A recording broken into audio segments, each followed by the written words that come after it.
અંકલેશ્વરના રાજપીપળા રોડ પર મીરાનગર ખાતે દુર્ગા માતા મંદિરની પાછળ એક મોબાઈલ ટાવર આવેલું છે.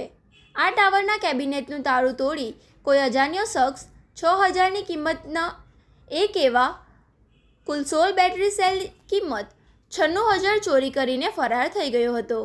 આ ચોરી અંગે અંકલેશ્વર GIDC પોલીસ મથકે ફરિયાદ નોંધાવવામાં આવી હતી. ચોરીની ગંભીરતાને ધ્યાને લઈ GIDC પોલીસની ટીમ તપાસના ચક્રો ગતિમાન કર્યા હતા.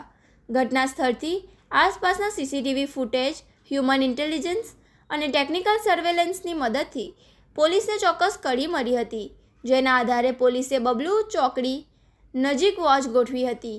આ દરમિયાન લાલ રંગના બજાજ 3-વ્હીલર ટેમ્પોમાં ચોરીનો માલ ભરીને પસાર થઈ રહેલા રવિ જોરુભાઈ પરમારને પોલીસે ઝડપી પાડ્યો હતો.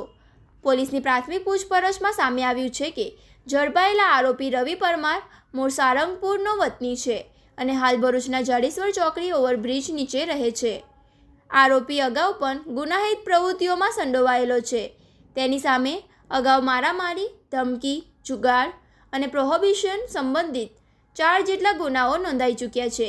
GIDC પોલીસે તેની પાસેથી ચોરીની બેટરીના સેલ 16 નંગ, જેની કિંમત ₹96,000, બજાજ 3-વ્હીલર ટેમ્પો 1,50,000 મળીને કુલ રિકવરી 2,46,000નો મુદ્દોમાલ કબજે કરી આરોપી વિરુદ્ધ કાયદેસરની કાર્યવાહી હાથ ધરી છે અને આ ચોરીમાં અન્ય કોઈની સંડોવણી છે કે કેમ તે દિશામાં વધુ તપાસ શરૂ કરી છે.